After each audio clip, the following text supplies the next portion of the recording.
Blog Talk Radio. Hello, everyone in the franchise world. My name is Paul Segreto, and this is Franchise Today. I want to shout out to all our franchise friends at the Franchise Unconference in Park City, Utah. I'm jealous, super jealous. I wish I was there. But, of course, time is definitely becoming more and more valuable with all these different conferences. So anyway, congratulations to Lane Fisher, Brad Fishman, and Dawn Kane for putting on another great event. I'm already seeing some feedback through the social media channels. Post pictures.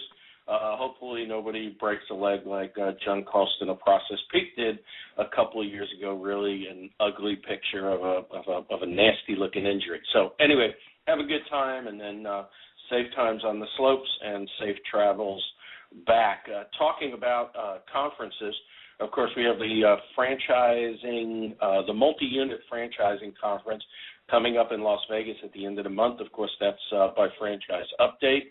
And then in April, the Franchise Finance Conference, which really is dear to our heart right now because that's what we're talking about in this two-part series concluding today on Franchise Finance here on Franchise Today. And then in May, we also have the IFA Legal Symposium, which will be in conjunction with our recap show in our 2-month franchise legal series, which starts in April and runs all the way through May. This year we've expanded to 9 segments. That's 9 weeks in a row. You'll be listening to some of the brightest minds in the legal world of franchising. Lane Fisher, Warren Lewis, Lee Plave, and just a host of others. Should be a great show. And then as we get out of May, we'll be at the Franchise Consumer Marketing Conference by Franchise Update. That'll be in Buckhead. And then in June, of course, the IFE Expo in New York. And we kind of shifted some things around for June. We were going to have a 2-part series on franchise sales and development and then a 2-part series on technology and franchising. And the way the series is shaping up for June, it's basically going to be the franchise model. And we're going to start off with franchise sales and development, lead into franchise operations. I had a great conversation with Mary Kennedy Thompson yesterday, the Bonnie Levine Award winner at the IFA, and, of course, president at Mr. Reuter as part of the Dwyer Group. She's going to be on June 13th. Amit Pamecha from Fran Connect will be on the first week in June. And then he'll be on the 3rd week in June. And then we'll wrap up the series with marketing. So really we'll take a snapshot of the franchise model in June. And then, of course, during the summer, our new Franchisor Spotlight series will be 9 or 10 segments of best practices in franchise organizations that have helped them achieve success and get where they are today, highlighted by Dina Dwyer-Owens returning to Franchise Today. Again, she'll be on July 11th, and we're already packing the schedule. No need to go beyond that. That's about as far as we could think. I do want to remind everybody, contribute to FranPack when you can, promote and participate in your local FBNs as well as your Women Franchise Network events and all other IFA events. And if you don't yet know somebody that is not an IFA member, hey, reach out there, find them. They're out there. There's some 2,500 franchisors out there that have yet to become IFA members. We need everybody. We had a record year in membership last year and attendance at the IFA convention, and I challenge everybody to improve upon that this year. And if you don't think you have the time, I ask you to look at membership committee chair Lane Fisher and all that he does, and he still has time to make it happen. So definitely leading by example. And as I said, Lane will also be on the Franchise Legal Series again for the 4th year in a row. I'm really honored to have him again on the show. Last week, I do want to thank Ron Feldman, the CEO at Franchise America Finance, for again being my guest on Franchise Today as we talk about the all-important world of franchise finance.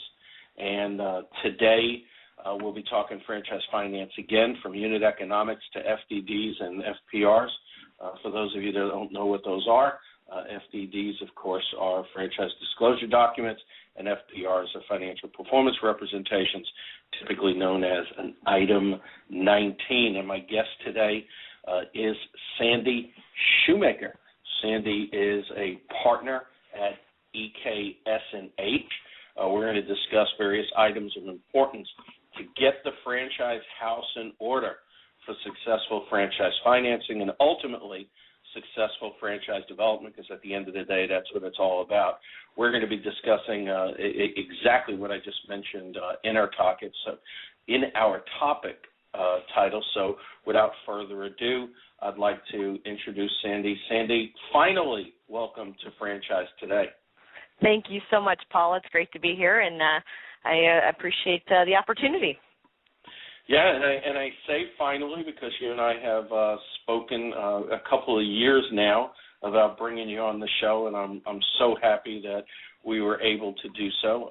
I'm also honored to sit on the membership committee with you. Again, another plug for membership. Sandy has the time to participate in the membership committee. Certainly others that have less pressing matters than audits and time restraints and everything else.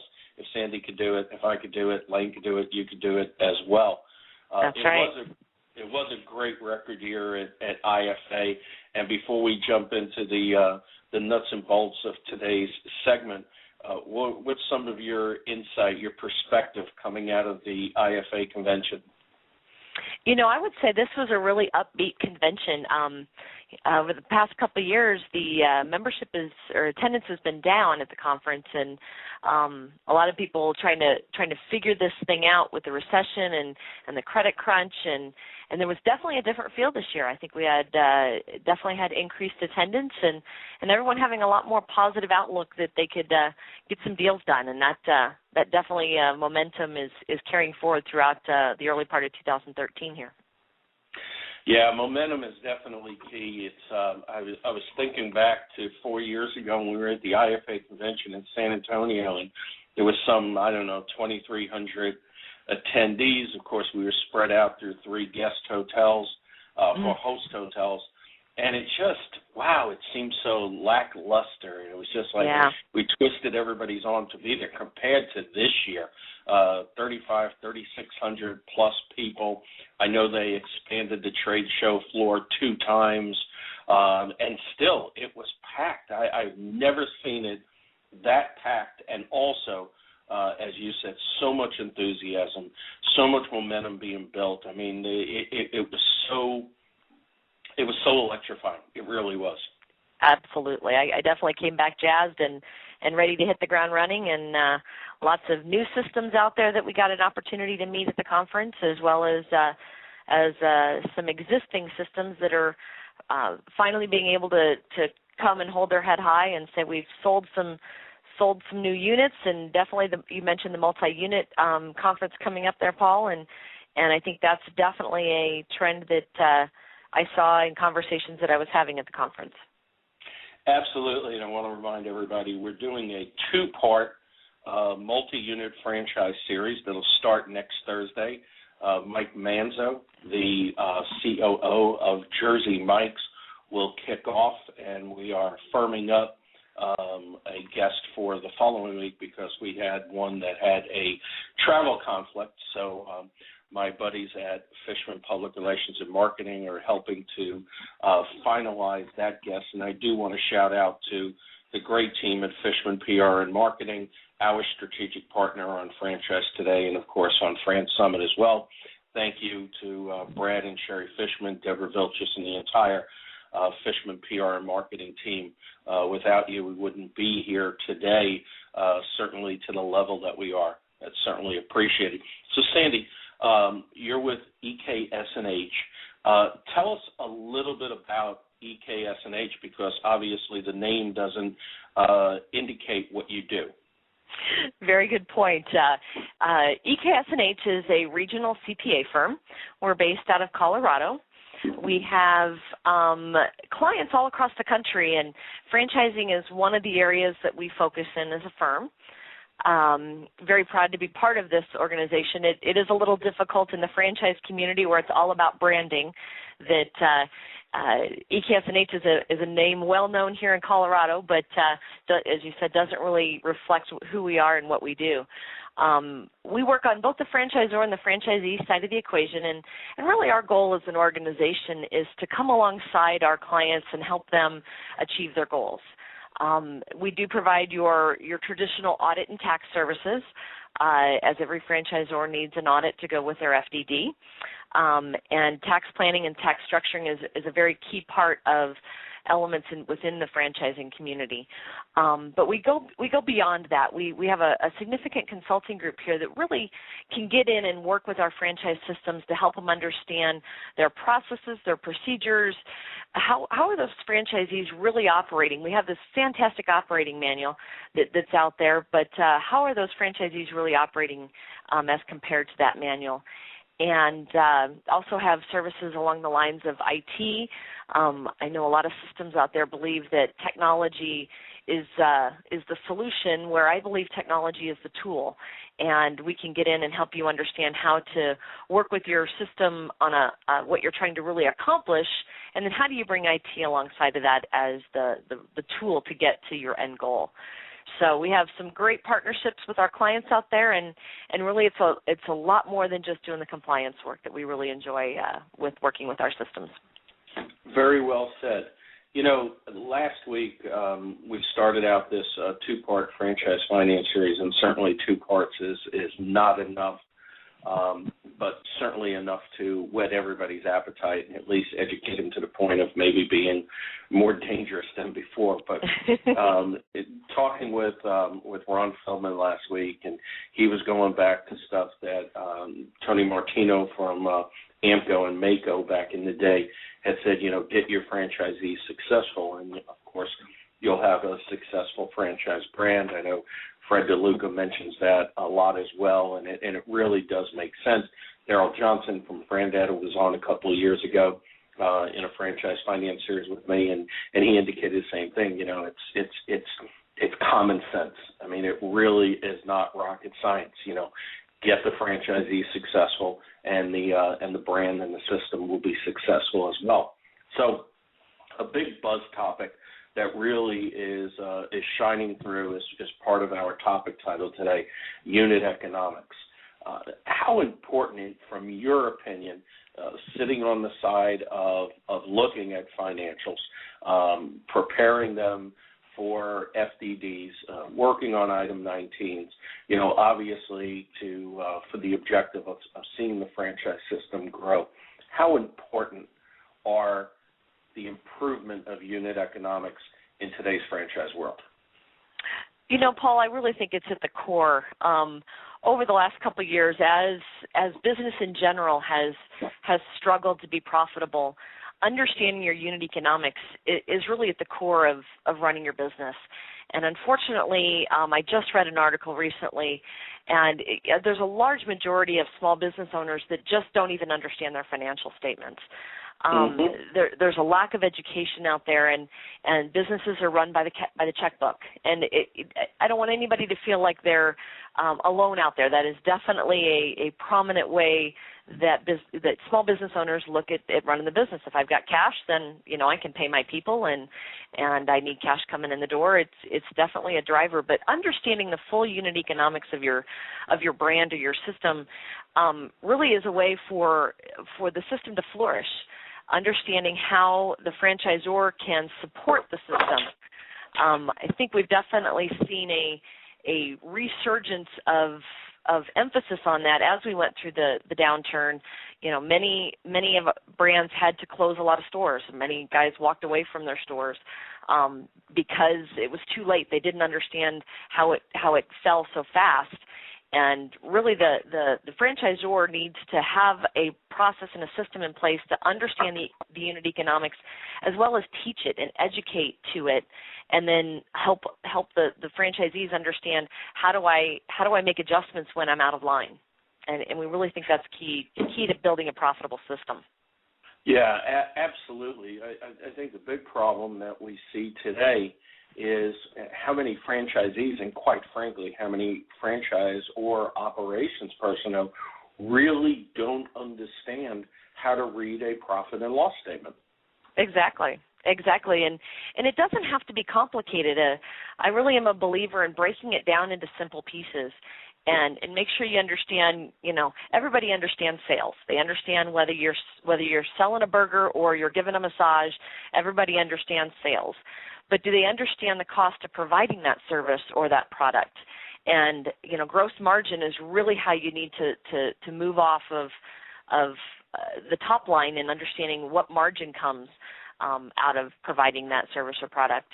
And then, there's a lot of other, I shouldn't say a lot, there's several other key items that if you can really just focus in on those key items and what it takes to deliver the service to your client or your customer, you can really make a difference in understanding your system and getting the dollars to the bottom line.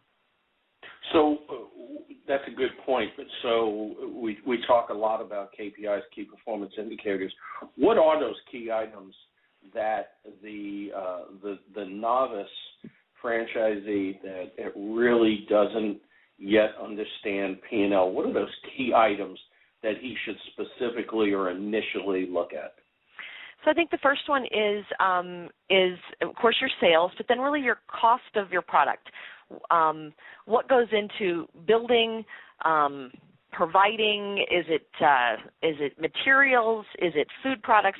What is the cost of your product? And then below that gross margin line that we just talked about, I think it really comes into labor, rent, utilities.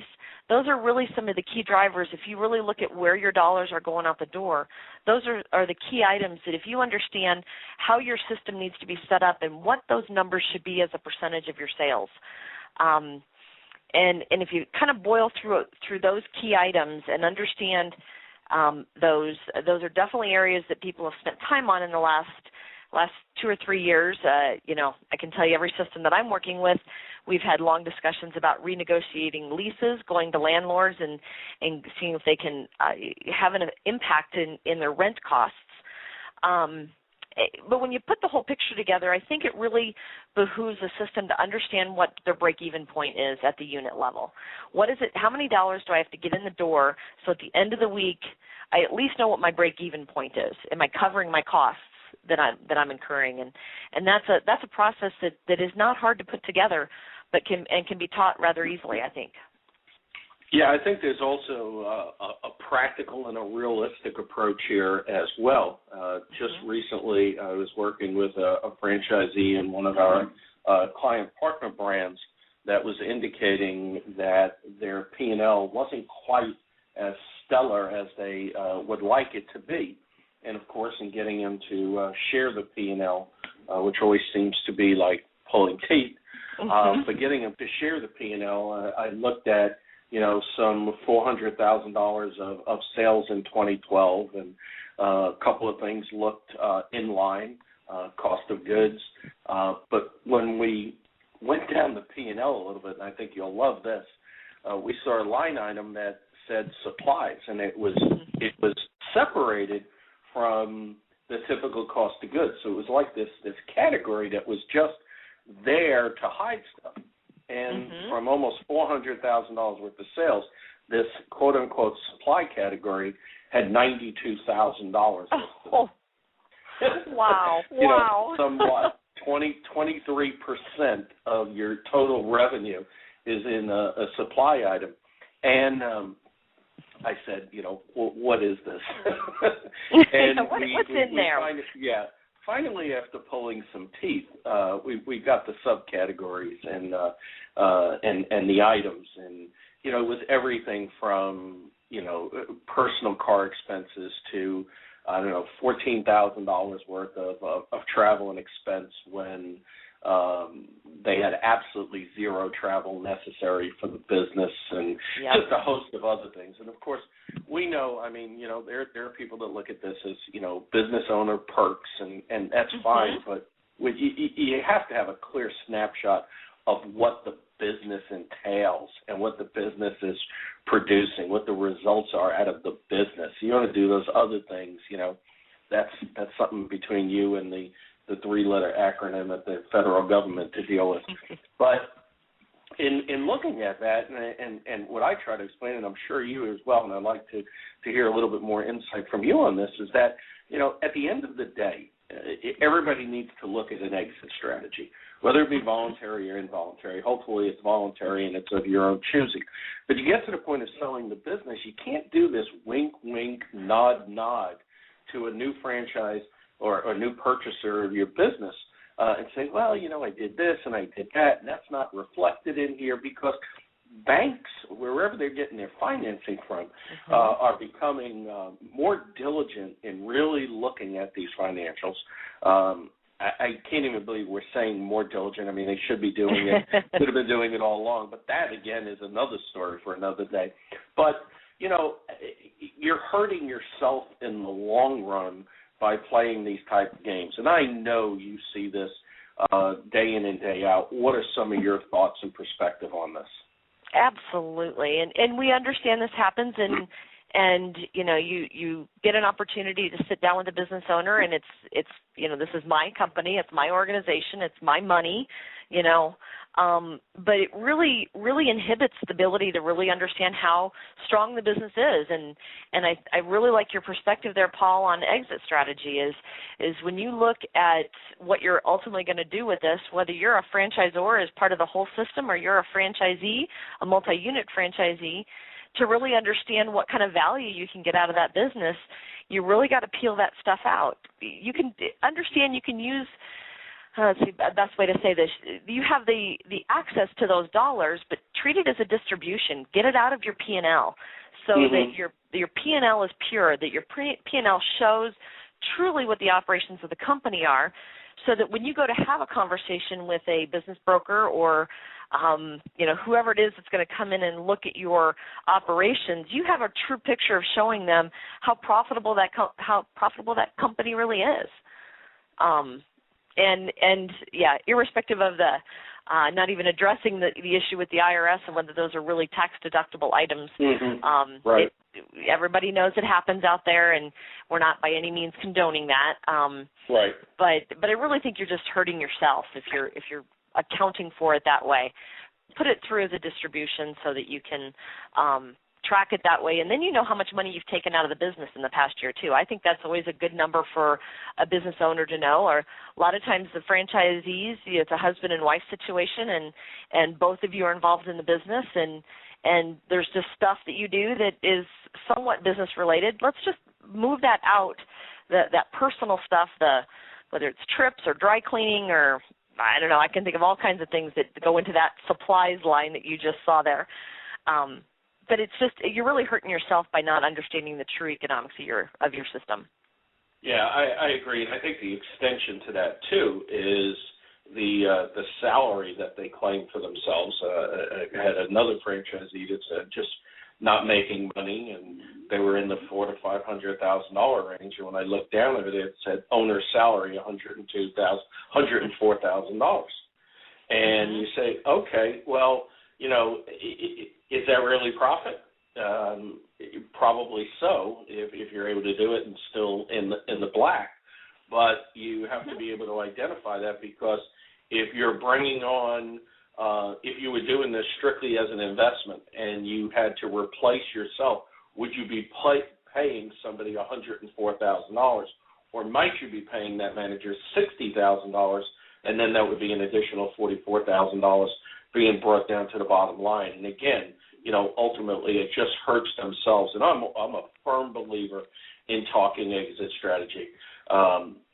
One of the first things I talk about when I talk to, whether it be potential candidates or whatever the case might be, and they're talking about partnerships, I immediately say, what's your exit strategy? And they look at me like I'm crazy. Like, wait, I'm trying to get started. I should be all, full of piss and vinegar here and be enthusiastic, and you're talking about getting out of the business. Well, right. It is a reality. It is a reality. It is, because that's ultimately, what you're trying to, it's all about value creation. That's whether you want to do this for your retirement or, ultimately you're going to have to do something. Like you said, hopefully you get a chance to plan for that and start with the end in mind, right? That's really what brings the most value to your business. And I think you hit it right on the head there when you said, ultimately it's about the value, because I've seen too many franchisees, work in a business for 20 years and basically walk away at the end of 20 and saying, basically, okay, it wasn't sellable in my mind, but I made all my money back and I made a good living from it. And I think they leave so much on the table by doing that, by creating the type of value that obviously they can recoup when they exit. And, of course, the big thing, too, is I think it might even be more of a critical situation when you're dealing with partnerships that have poor financials. And then there's always a bunch of finger pointing, and especially with as a cash call. And one partner isn't prepared to throw cash into the business, and the other one is, and then they try to figure out how this is all going to work, and their financials are in shambles. And then certainly they're never able to go to an outside lending source because of their financials being in shambles. It really is a disservice not only to the business owners, but I really think it's a disservice to their families, to their support teams, and certainly to the employees and anybody else that has a vested interest in the business. It really is vital to keep that financial house in order. You hit on a big topic there, and I won't take us too far off on a tangent, but when you talk about that family value, how many times do we walk in and see, three brothers started this business and trying to balance what's happening in the business with family needs, and you really need to keep those things separate, because you can get to a point, and it usually is all around the money. Do you want to end up blowing this thing up, and now you can't spend Christmas or Hanukkah with your brothers, and because you blew something up in the business? That really, if you treated the business like a third party, you could work through those things. Oh, absolutely. It really is vitally important. And, of course, as we're getting into the multi-unit series next week, it just creates the opportunity to really look practically and logistically at these franchisees that want to move to multi-unit franchises. And I also think there's the second segment of that, which is going from that multi-unit being, 2 or 3 to 5 or more. Right. Totally different animals. And as I've spoken about it with many groups and have spoken about here on Franchise Today, in my experience, at one point I did become a multi-unit operator of a brand that I had previously run and succeeded tremendously, went through the multi-unit aspect. And first 2 locations, great. Then jumped into number 3, 4, 5 almost in rapid order, and almost failed catastrophically. And it's just a different animal every single time.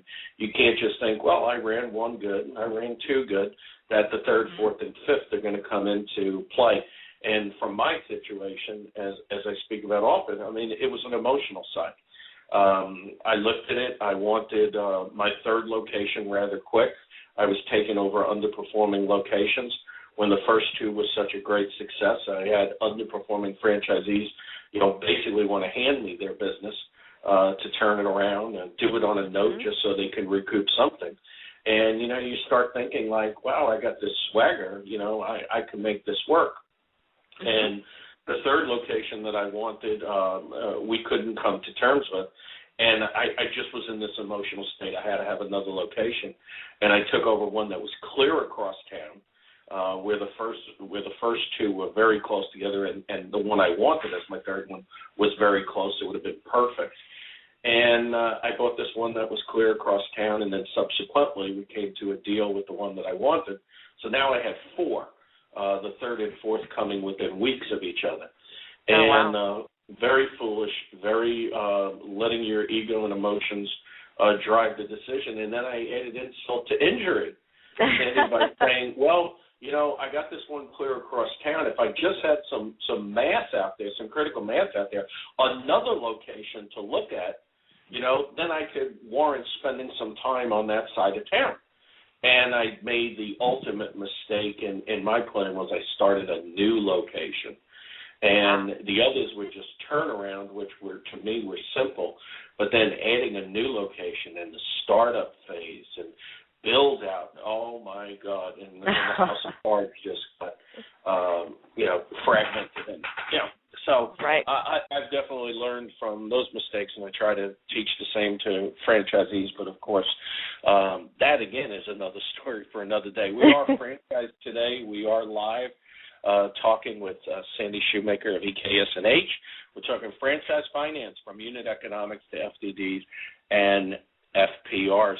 And Sandy, as we talk about unit economics, how important is it in your mind that franchisors spend the time necessary to educate their franchisees on these key performance indicators, understanding, profit and loss statements? We hear oftentimes they do training and support, and they're talking about the systems, how to get the food from A to B, how to handle the customer, how to handle your local marketing. But do they really spend enough time on the P&L, which is really the nuts and bolts of the business? They really don't, Paul. When you look at the amount of time that you bring a new franchisee to take them through training prior to launching their store or their unit, the amount of finance time that we see spent is maybe in the 2 to 3 hours.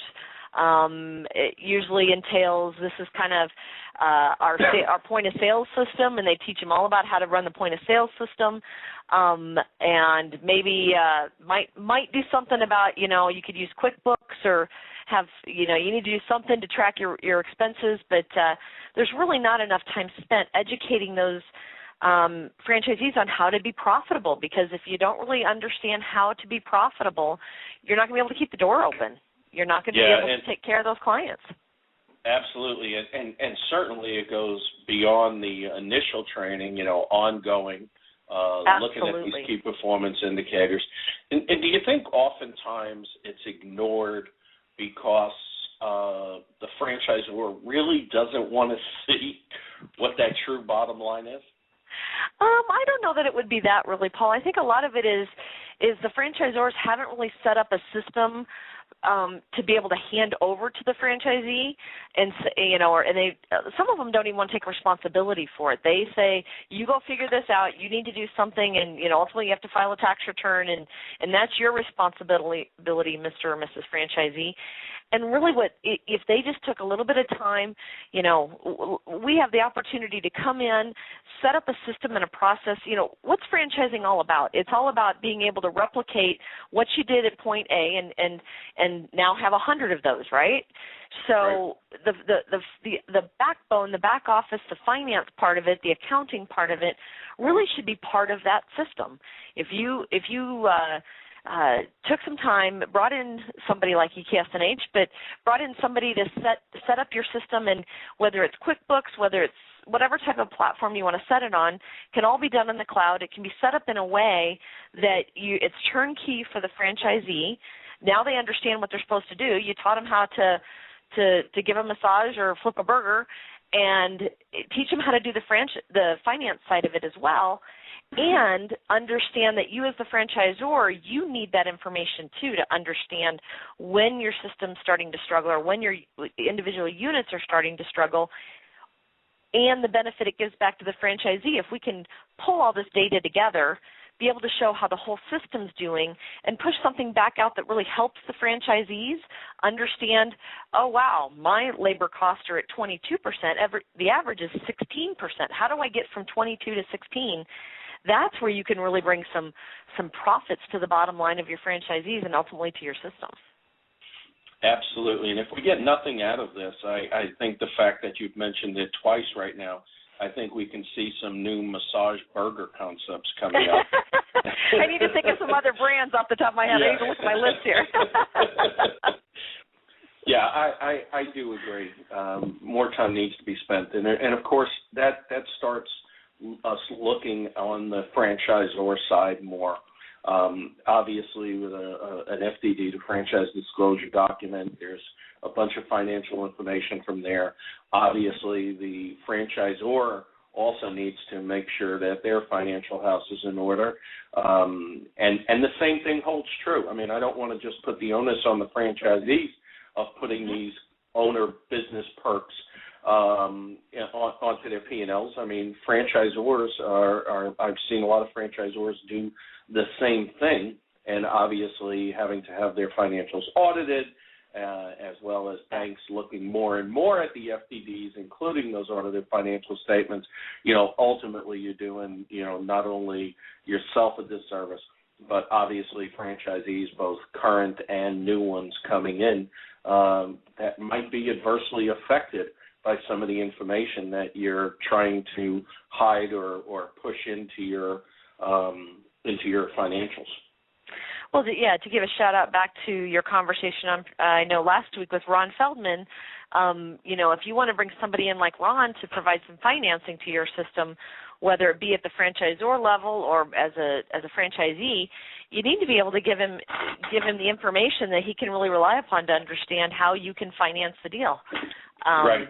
Everybody wants to expand right now. That's really, some of that excitement and momentum that's going on out there is new stores are getting opened and everybody wants to obtain financing in order to get that, and we're definitely seeing the needle move on that, but you have to have good financial data and financial modeling to, if you want to open 20 stores in the next year, what's it going to take? What type of capital do you need in order to do that? And you have to kind of understand where you're sitting at currently and what your cash flows are going to be going forward to get that financing. Well, I think that, this points out a typical problem, if not, we'll just refer to it as a challenge, in that both from a financial standpoint as well as a legal standpoint, typically those two categories are looked at reactively and not proactively. It's, I got to do the taxes. I've got to update the financials for the FDD. It always seems to be the reactive part. It's not the part that is typically looked at as something that's necessary to run the day-to-day in the business. And I think legal falls into that category as well. I think every company should have a financial and a legal strategy, even if it's just the what-ifs down the road. And I think it's one of those, I'll put it aside for right now and I'll deal with it as I need to down the road. And I think, and I'm positive that you agree with this, is that shouldn't be the case. I think you can cause a lot less problems, number one. And number two, I think you can positively affect your business in a proactive way by it being proactive. Or I should say in a progressive way by being it proactive. What are your thoughts to that? Absolutely. I've worked with a couple multi-unit franchisees that, we'll take care of that counting at the end of the year. We'll get it all caught up and get that to you. And it's very painful. It's very painful for the business owner. It's painful for your CPA to try to get the right information put together, to have to recreate, reconstruct. It will cost you, I would say, 2 to 3 times as much if you're dealing with everything in a reactive mode than if you invest a little bit of those dollars up front so that you're capturing transactions, you're capturing events, financial events as they occur. And it can allow you to be a much better run system. And again, I keep coming back to that profitability, but if you got to invest a little on the front end to make sure you get that return on the back end. And I know it's difficult. We've got new systems, a lot of, whether it's a new franchisor coming in with limited funds to really get this up and going. And you got the legal cost, you got the FDD cost, and now you got this audit you got to do. It feels like there's a lot of dollars being put out the door, but I really do encourage systems to get whether it's legal, accounting, and finance, get people involved that understand this franchise model and this franchise industry, so that we can help see what's coming down the pike for you. We know what's going to happen when you hit 50 units and when you're going to hit 100 units, and investing on that front end is really going to pay rewards on the back end. Absolutely, and to the franchisors or people considering becoming a franchisor, if you don't have the the necessary resources to spend adequately in the financial and legal aspects, then wait another year. Don't do it on a shoestring. It will bite you, you know where. Exactly. Without a doubt. And, looking at, you had said, spending a little bit of money here and there, or it ultimately can cost you 2 or 3 times more down the road. I think there's also the other side of the equation here, which, of course, is it's going to affect sales because you're able to, with information, with real-time information, obviously you could make decisions and make changes and revisions and tweaks that are necessary by having current financial information. I like to call this the post office syndrome. It always blows my mind that you hear, 4 months later, first quarter loss of $900 million. It's like, did anybody see this coming in the first week of the quarter? And if not, what would it have taken to get a snapshot of this, one day after the quarter ended? And obviously with franchisees and franchisors, I mean, obviously it's critical, and yet too many times I was just talking with a franchisee yesterday and asked about their P&Ls for 2012. Oh, we're still working on this. It's the middle of March. When are you going to, how are you going to react to this? Then it's going to take another 3 months to react to it, and obviously that's a disservice to the entire system because new franchisees coming in, need that information. The banks need that information, and it's obviously of utmost importance. And we talk about the FDDs. Obviously, we've got to talk about the infamous Item 19. Yes. And there's really so many rules of thought on this, and I was really over the last couple of years, Lane Fisher has presented through our various annual legal series on financial performance representations, friend or foe. Obviously, it could be a great marketing piece. Obviously, it could really help, but yet not having one or having a poor one obviously can hurt. And then there's different rules of thought on this as well. I mean, last week in talking with Jersey Mike's, who's got 700 units or units in development, 700, I mean, obviously a significant size, and they don't have an Item 19 and have a philosophy behind that. What's your thoughts on an Item 19? I've always followed the legal discussions on this and understanding how it can ultimately be the noose around your neck. And, if there was a way around it from an exposure perspective, I believe that there's, I shouldn't say a way around it, but putting it out there creates exposure. And I always talk to my clients about that. But knowing that they look at me and they say, I can't sell without it, Sandy, I say, well, then let's make sure we're creating information that's useful, it's accurate, and it doesn't take it too far. I've had clients want to go all the way to giving bottom line profits of their franchisees within the FDD, and I highly discourage that, going all the way to a bottom line net income number. I think it goes back to those KPIs. If you've got some key performance indicators, and that's really how they're going to need to run their business, give them some of that type of information and help them understand. I do also think they need to break it down to somebody that's been open for 12 months versus, maybe it's a 0 to 12 months and a 12 to 36 months and more than 36 months. But it kind of depends on your system and how long it takes you to get to that break-even point. So it's a very delicate balance, very delicate. But do make sure your information is accurate. That a franchisee can come in and ask for the backup to understand what you've presented there. So you have to be prepared that you've got the accurate supporting documents to say this is how we derived it. And you really need to make sure you've got that part buttoned up. Yeah, and certainly you run the risk of even having those documents and the information not being accurate from the franchisee. Exactly. It becomes an issue. But I think the bigger issue here is, as you just said, well, Sandy, I can't sell without this item 19. And I don't really think, personally, and I know a lot will disagree, I really don't think it matters. I mean, obviously, if you have a strong item 19, it helps. There's no doubt. Right. Is it the deciding point? I think we go back to what we started talking about here, unit economics and successful franchisees, because if the unit economics are strong and the franchisees are satisfied, you're going to have the proper validation.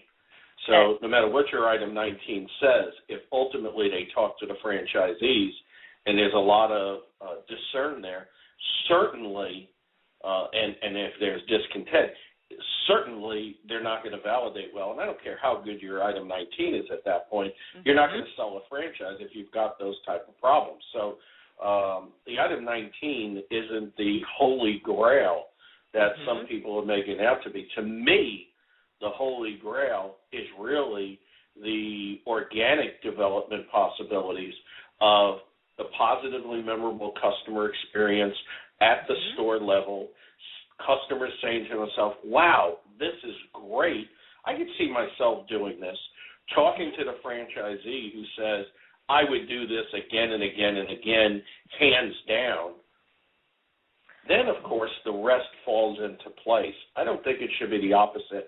And that's, part of my theory. I've been, drafting a book for the last 3 years on bottom-up profitability and growth. It's where I think growth should occur, must occur, and will occur for the successful brands. It does come down to unit economics, the fundamental aspect of a successful and growing franchise system. I couldn't agree with you more, Paul. That was as soon as you started talking, I was hoping you were going to validation, because that's really, if you've done the right things to build a healthy system, that's what's going to tell you what you're getting yourself into as a prospective franchisee. That validation becomes very key, and you get good validation out of your franchisees being profitable. And if your franchisees are profitable, then it all kind of comes back together again. So I couldn't agree. Yep. I couldn't have said it any better.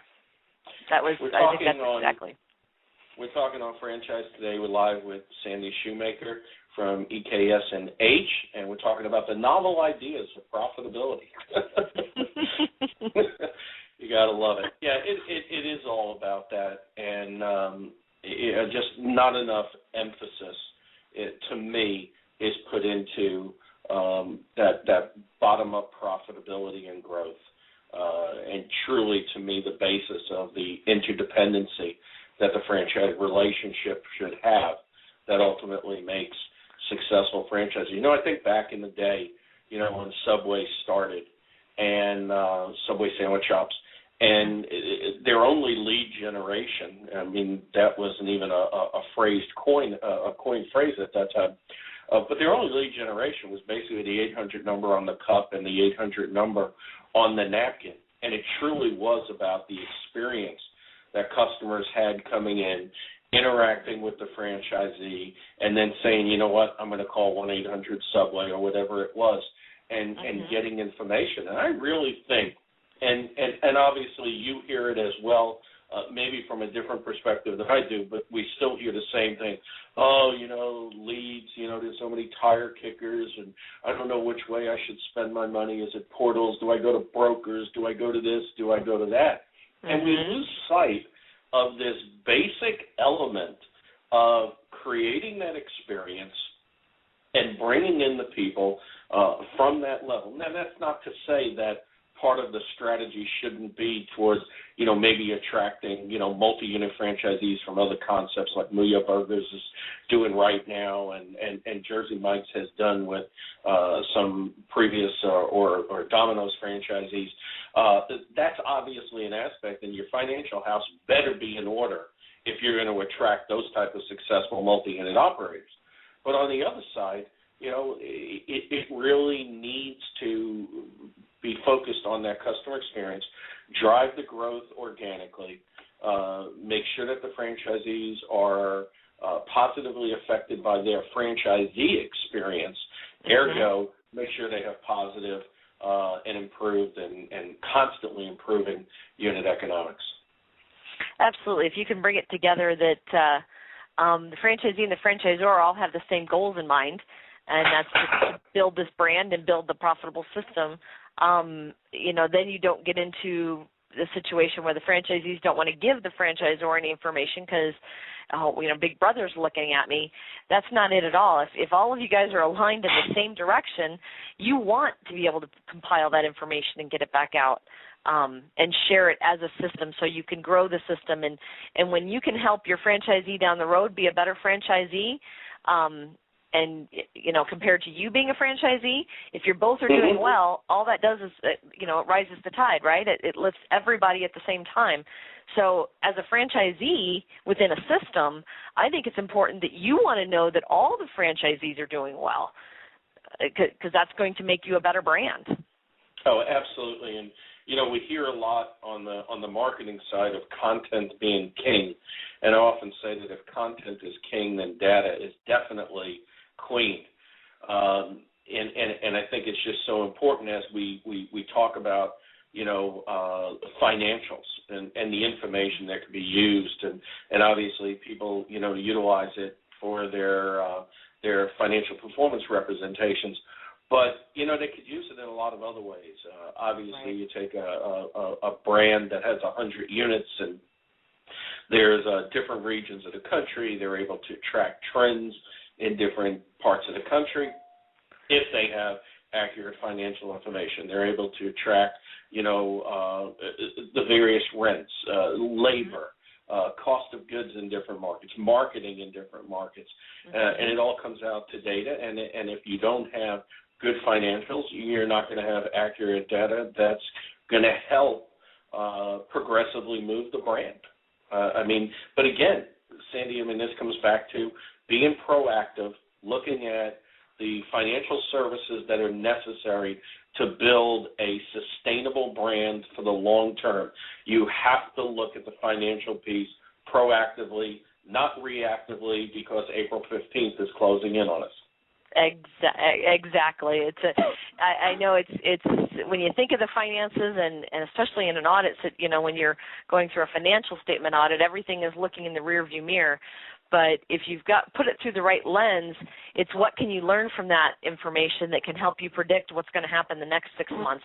Where do I need to shift some of those dollars to get a different results than what I got this last 6 months? And if your CPA is not having those kind of discussions with you about what you're going to do the next 6 months, and all they're talking about is the last year and what you've already done, I think you're not getting the value that you should be getting out of that relationship.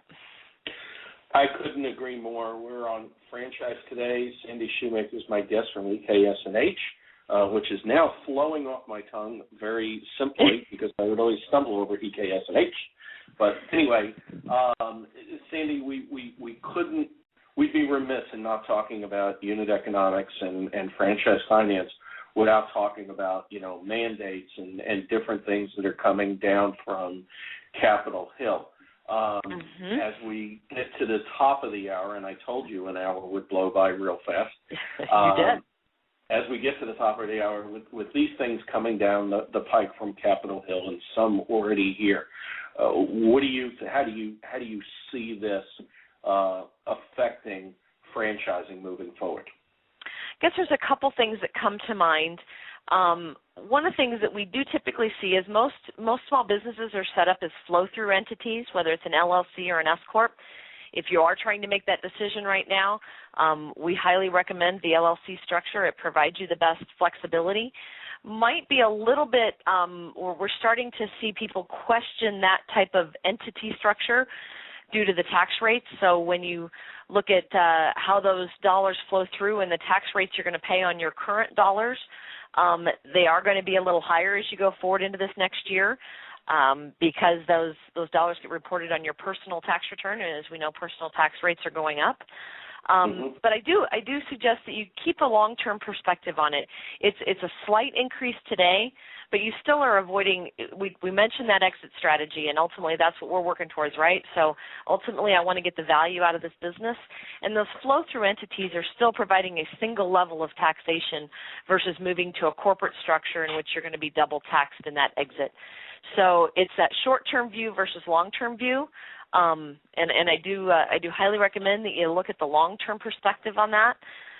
So that's definitely one issue that people are going to have to deal with and should be talking about as they're preparing their 2012 taxes. What's going to be my impact on 13 as those rates have changed?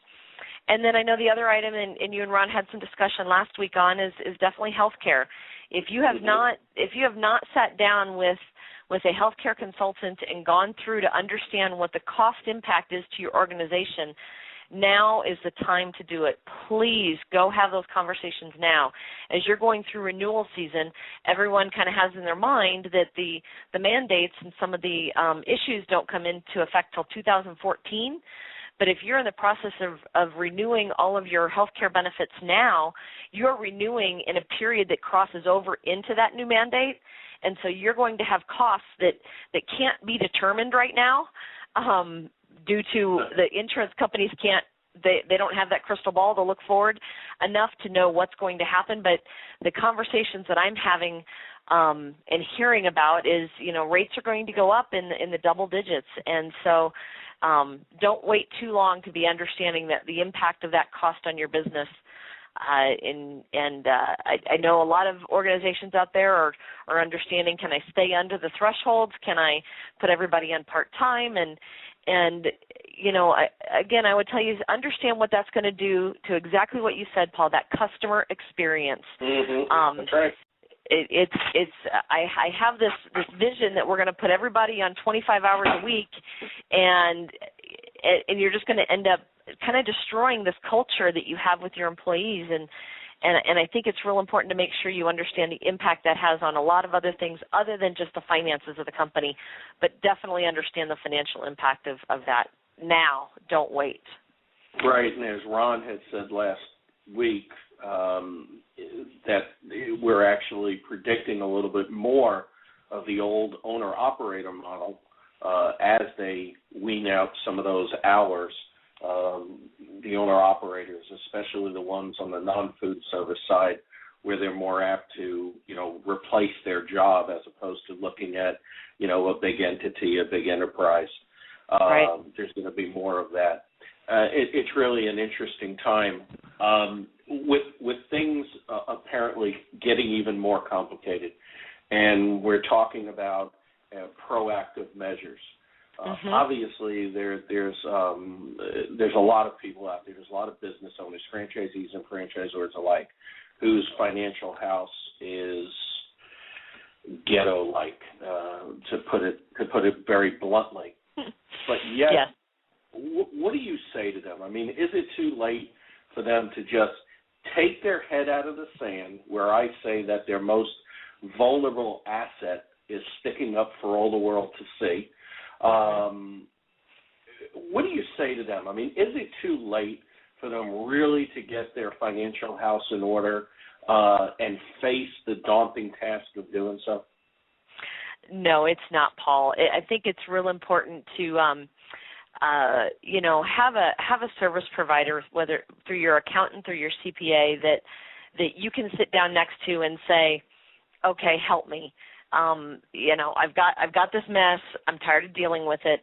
How can you help me? Because the hours that get spent by those owner operators messing with the books, dealing with the back office, pushing paper around, it really is a great opportunity for you to look at your CPA firm, and we can really come in and take a burden, take a pain off of your shoulders, and help you get it cleaned up. And I do definitely encourage you, once you get it cleaned up, make sure you implement the system and process in place to keep it cleaned up. And it will take you much less time and much less headache to once you understand how to do it, and it's not that it's an unfamiliar territory for a lot of people that are in business the first time for themselves, whether it's franchisor or franchisee. And as a CPA profession out there, we definitely have a belief in financial education, and it's a great opportunity to sit down with that person, sit down with your CPA, and have them help you take this burden off of you, because I know it's a burden to a lot of businesses. It feels like a burden, and it doesn't need to be. Certainly, I do agree, Sandy. I really appreciate you being my guest today. This will lend towards that financial education. Hopefully it'll get people jump-started. I appreciate you taking the time out from a busy time of year for you and being my guest on Franchise Today. I really appreciate it. Thank you, Paul, so much. I really appreciate it. And it is a busy time, but I think this is all very important topics to be talking about. So thank you very much for having me. You're welcome. Next week, my guest is Mike Manzo, the COO from Jersey Mike's, as we start our multi-unit franchising series. And then, of course, we have our legal series, our 4th annual legal series, starting in April and running through May, 9 segments. Until then, my name is Paul Segreto, wishing you the best, the very best, in this great thing we call franchising. Franchise Today is out. When you're part of a military family, you understand sacrifice and support. At American Public University, we honor your dedication by extending our military tuition savings to your extended family. Parents, spouses, legal partners, siblings, and dependents all qualify for APU's preferred military rate of just $250 per credit hour for undergraduate and master's level programs. American Public University. Value for the whole family. Learn more at apu.apus.edu/military.